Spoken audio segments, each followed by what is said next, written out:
અમદાવાદ જિલ્લાના બાવળા તાલુકાના બગોદરા ગામે એક સામૂહિક આપઘાતની ઘટના સામે આવી છે, જેનાથી બગોદરા ગામે માતમ છવાયો છે। બગોદરા બસ સ્ટેશન પાસે આવેલા એક ભાડાના મકાનમાં એક જ પરિવારના 5 સભ્યોએ અગમ્ય કારણોસર ઝેરી દવા પીને સામૂહિક આપઘાત કર્યો છે। આ ઘટનામાં પતિ પત્ની અને તેમના 3 માસૂમ બાળકોના કરુણ મોત થયા છે। પરિવારના મોભી બગોદરામાં રિક્ષા ચલાવીને ગુજરાન ચલાવતા હતા અને હવે સમગ્ર મામલે પોલીસ દ્વારા તપાસ હાથ ધરવામાં આવી છે। નમસ્કાર, જમાવટ સાથે હું છું પાર્થ।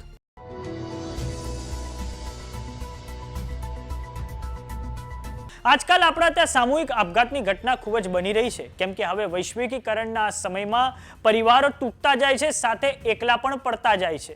હવે અમદાવાદ જિલ્લાના બાવળા તાલુકાના બગોદરા ગામે સામૂહિક આપઘાતની ઘટના સામે આવી છે, જેમાં એક જ પરિવારના 5 સદસ્યોએ ઝેરી દવા પીને પોતાનું જીવન ટૂંકાવ્યું છે। મૃતકોની વિગત બહાર આવી છે। ઘરના મોભી વિપુલ કાનજીભાઈ વાઘેલા, જેમની ઉંમર 32 વર્ષ છે, તેમના પત્ની સોનલ વિપુલભાઈ વાઘેલા, ઉંમર 26 વર્ષ છે, સાથે તેમના 3 બાળકોએ ઝેરી દવા પીને પોતાનો જીવ ટૂંકાવ્યો છે। આ પરિવાર મૂળ ધોળકાના બારકોઠા વિસ્તાર દેવી પૂજક વાસનો વતની હતો અને હાલ બગોદરા બસ સ્ટેશન પાસે ભાડાના મકાનમાં રહેતો હતો। ઘરના મોભી વિપુલભાઈ રિક્ષા ચલાવીને પોતાના પરિવારનું ગુજરાન ચલાવતા હતા। આ ઘટના 20મી જુલાઈના રોજ રાત્રે 1:30 વાગે બની હોવાનું બહાર આવ્યું છે।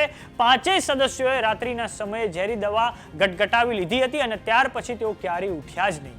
એક જ પરિવારના 5 સભ્યના આ સામૂહિક આપઘાતથી સમગ્ર વિસ્તારમાં અરેરાટી વ્યાપી ગઈ છે। આ 5 મૃતદેહોને હવે સોલા સિવિલ ખાતે પોસ્ટમોર્ટમ ખાતે ખસેડવામાં આવ્યા છે। ઘટનાની જાણ થતાં જ બગોદરા પોલીસ અને 108 એમ્બ્યુલન્સની ટીમ તાત્કાલિક ઘટના સ્થળે પહોંચી ગઈ હતી। આ ઉપરાંત અમદાવાદ ગ્રામ્યના એસપી, ધંધુકા ડિવિઝનના ASP, LCB PI, SOG PI અને એફએસએલ અધિકારીઓ સહિત ઉચ્ચ પોલીસ અધિકારીઓનો કાફલો પણ સ્થળ પર પહોંચી ગયો હતો।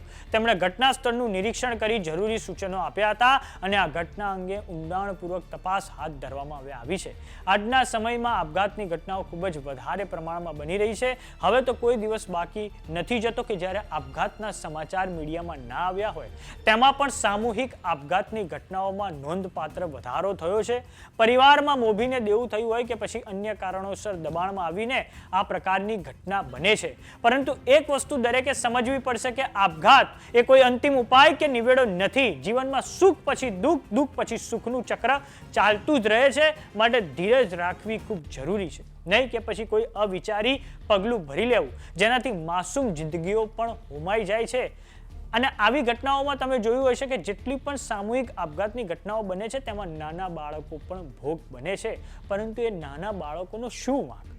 તો આ સામૂહિક આપઘાતની ઘટનાઓ વિશે તમારું શું માનવું છે અમને કોમેન્ટ બોક્સમાં લખીને જરૂર જણાવો। જો તમે અમને યુટ્યુબ પર જોઈ રહ્યા તો સબસ્ક્રાઇબ કરો, જો તમે અમને ઇન્સ્ટાગ્રામ અને ફેસબુક પર જોઈ રહ્યા તો ફોલો કરો। નમસ્કાર।